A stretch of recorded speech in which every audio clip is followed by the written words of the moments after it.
Hello दोस्तों, आज फिर स्वागत है आपका हमारे यूट्यूब चैनल टीडीएल इलेक्ट्रिकल में। तो हमारे पास 3 एचपी की एक मोटर आई थी जिसकी बुशिंग कटी हुई थी। उसको मैंने खोला, चेक किया। चेक करने के बाद एम्पायर वो ज़्यादा ले रही थी।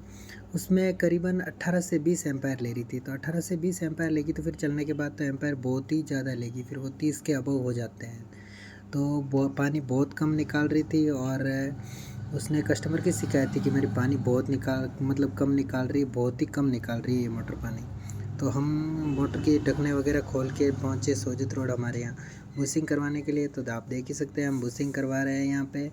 और बुशिंग करवाने के बाद यहाँ से हमारे अशोक जी मिस्त्री हैं, यहाँ से हम बुशिंग करवाते हैं। और बुशिंग करवाने के बाद हम अब वापस रवाना हो गए दुकान के लिए। तो चलिए देखते हैं हम दुकान से कि वापस जा रहे हैं। अभी इस वक्त हमारे साथ कोई है नहीं है, हम वैसे एक्चुअली बहुत ही अकेले हैं। और आज थोड़ा सैड भी, हमारा मूड भी थोड़ा ऑफ है। तो आज थोड़ा सा कि यूँ मन उदास सा लग रहा है। फिर भी चलो अपन काम कर ही रहे हैं और देखते हैं क्या होता है। अब क्या है नहीं कि वो मोटर वाले जो कस्टमर है उसने भी मेरे को बार बार कॉल कर रहा था। तो मैं वापस फटाफट से दुकान आ गया। दुकान आने के बाद अब सामान वापस बाहर निकाल रहा हूँ। सारे सामान बाहर निकाल रहा हूँ। तब देखा मैंने वो बैग में बहुत ही ज़्यादा वज़न था। तो मेरे को डर था कि ये कहीं बैग के कंचे वगैरह टूट नहीं जाए। तो मैं बड़ी सावधानी से लेके आया था दुकान के अंदर। और उसके बाद हमने सारे सेटलमेंट कर लिए। और अब इसके ऊपर ऑयल वगैरह लगा लेता हूँ ताकि ये चिकनास बनी रहे और ताकि स्लिप होके कि अच्छे से चलता रहे, क्योंकि नए नए बुशिंग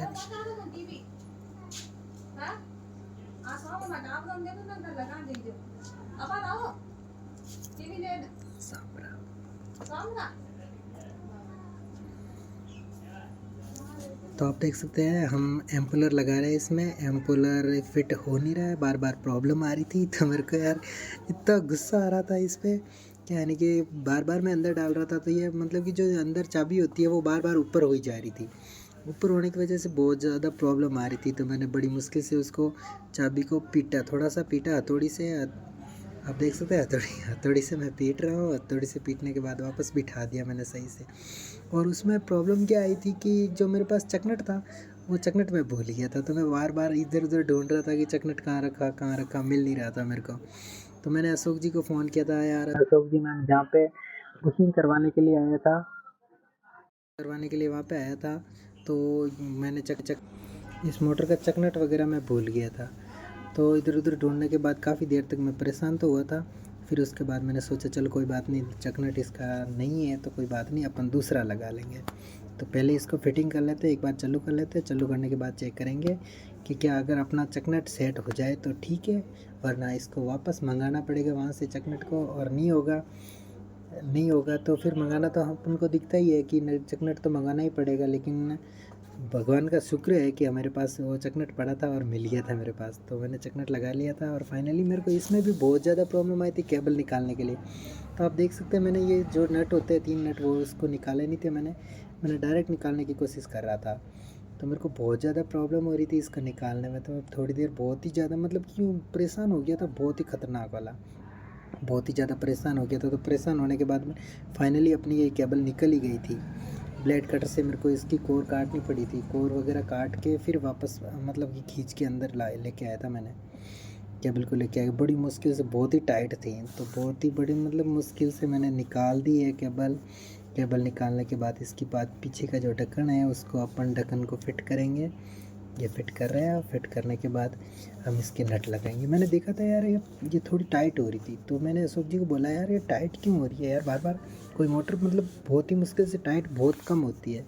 तो उसने बोला था कि ये थोड़ी टाइट है, ये बार बार बुशिंग कट रही है इसकी। तो मैंने इसको बुशिंग टाइट कर दी है। तो थोड़ी भारी रखी है ना बुशिंग, इस वजह से थोड़ी टाइट घूम रही थी। तो फिर मैंने फाइनली फ़िटिंग कर दी इस मोटर को बड़ी मुश्किल के बाद। और अब मैं वायरिंग कर रहा हूँ। वायरिंग मैंने जो ख़राब हुई थी, मैं जो ज़बरदस्ती निकाल रहा था उस ढक्कन से, तो मैंने वायर ख़राब हो गई थी। तो उसको कट कर लिया।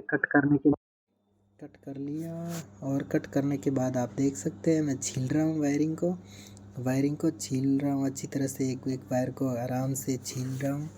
छीलने के बाद मैंने कनेक्शन दे दिए, सेल में कनेक्शन दिया। सेल को जैसे ये कैमरा थोड़ा इधर हो गया था तो आपको दिख नहीं पा रहा है, सेल के कनेक्शन दे दिए मैंने। सेल के कनेक्शन के बाद मैंने एम्पायर मीटर लगाया था।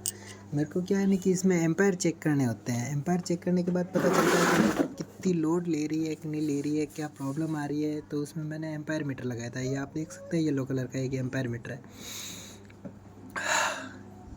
ये एम्पायर मीटर है येलो कलर का। तो ये अपन एम्पायर मीटर से चेक करेंगे। आप कनेक्शन दे रहे हैं, कनेक्शन, ये अपनी मोटर चल गई। तो मैंने चेक किया, यार मोटर उल्टी तो नहीं है, थोड़ा सा वहम लगा था मेरे को, लेकिन ठीक है मोटर सही घूम रही है। जबकि अपने पास ये मोटर आई थी तो अपन ने इसकी मोटर की वाइंडिंग भी की थी और इसकी बुशिंग भी करवाई थी, तो अपन ने दोनों काम कर लिए थे। अब फाइनली मोटर सिर्फ 5 के बुशिंग एम्पायर ले रही थी, 5-6 एम्पायर ले रही थी। तो फाइनली अपनी मोटर